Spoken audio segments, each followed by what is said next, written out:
Timnas Indonesia digembosi Cina. Jai Itzes dan kawan-kawan terancam kalah WO karena Mes Hilgers dan Raiders.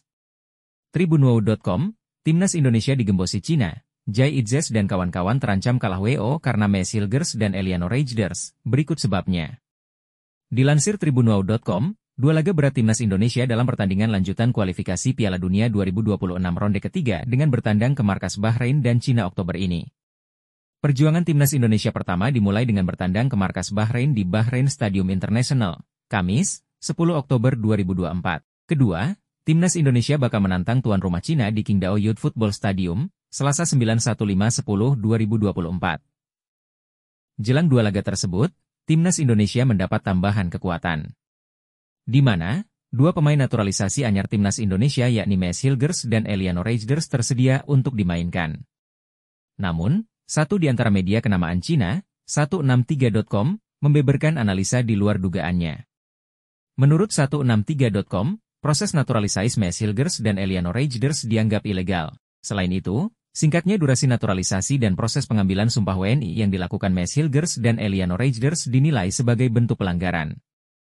Mereka menyelesaikan proses naturalisasi kedua pemain Belanda hanya dalam durasi waktu 8 hari, sesuatu yang tidak biasa, ditulis 163.com dalam artikelnya. Tak cuma itu saja, media Cina itu juga turut menyorot pengambilan sumpah WNI Mes Hilgers dan Eliano Raiders yang dilakukan bukan di Indonesia. Mes Hilgers dan Eliano Raiders disumpah WNI di Belanda. Apalagi upacara pengambilan sumpah mereka tidak dilakukan di Indonesia seperti yang dipersyaratkan, melainkan diselesaikan di Belanda. Hal ini tentu merupakan pelanggaran peraturan, jelanjutnya. Lebih lanjut, media 163.com itu menyebut jika Federasi Sepak Bola Cina bisa melaporkan Timnas Indonesia KFC jika tetap bersikukuh memainkan Mes Hilgers dan Eliano Raiders yang mereka anggap tidak sesuai regulasi yang sah.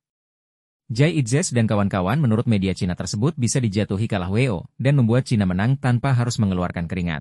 Jika kedua pemain baru naturalisasi tersebut turun lapangan melawan tim Tiongkok, Persatuan Sepak Bola Tiongkok dapat mengajukan banding ke AFC dengan alasan proses naturalisasi kedua pemain tim Indonesia tersebut tidak mencukupi. Sesuai peraturan Konfederasi Sepak Bola Asia terkait, pertandingan ini akan dianggap sebagai kemenangan 3-0 untuk tim Tiongkok. Alhasil, Timnas meraih kemenangan pertamanya di babak 18 besar, pungkas artikel tersebut. Cina gelisah ketemu Timnas Indonesia, coba goda Park Hang-seo hingga mulai sorot tajam dua bintang Garuda. Timnas Indonesia benar-benar buat lawan-lawannya auto cemas. Terkini, media Vietnam mencium adanya kans Park Hang-seo masuk ke dalam kursi pelatih Timnas Cina menggantikan Branko Ivankovic. Sedangkan media Cina turut memberikan sorotan tajam serta desakan kepada Timnas Cina untuk mewaspadai dua pemain anyar Timnas Indonesia. Isu goda Park Hang-seo. Laga kontra Timnas Indonesia jadi pertandingan paling memungkinkan bagi Cina untuk mendulang poin. Untuk wujudkan ambisinya, Federasi Sepak Bola Cina memutuskan untuk mempersulit Timnas Indonesia. Cina memutuskan untuk memindah venue laga yang jauh dari ibu kota yakni di Qingdao Youth Football Stadium. Hal itulah yang membuat PSSI bergegas untuk menyiapkan pesawat charter agar bisa memangkas waktu perjalanan Timnas Indonesia.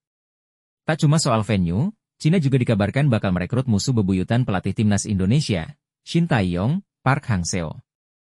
Cina bakal memecat pelatihnya Branko Ivankovic dan menggantinya dengan Park Hang-seo. Sebagaimana diketahui, sejak didatangkan per Februari 2024, Ivankovic baru berikan 1 kali kemenangan dari 6 laga. Kabar masuknya nama Park Hang-seo ke dalam list bidikan Cina diungkap oleh media Vietnam, Tin The Tao. Jika di dua laga berikutnya melawan Australia dan Indonesia tak ada hasil positif, besar kemungkinan ia harus hengkang, ditulis Tin The Tao. Banyak pendapat saat ini mendukung pelatih Park Hang-seo, yang memiliki prestasi mengesankan di sepak bola Vietnam, untuk menjadi pemimpin tim Tiongkok.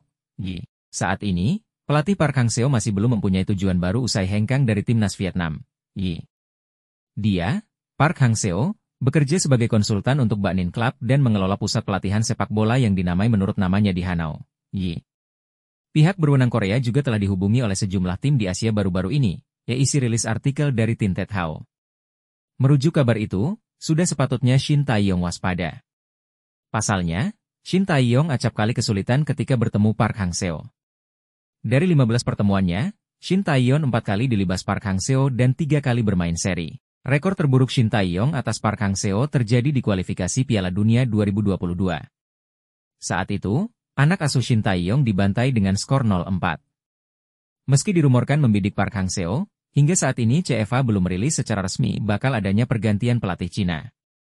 Namun, melihat kondisi terkini Park Hang-seo, maka dapat diprediksi, langkah Cina untuk bisa mendapatkan tanda tangan Park Hang-seo terbuka lebar. Terlebih, Cina memiliki kekuatan finansial yang terbilang kuat.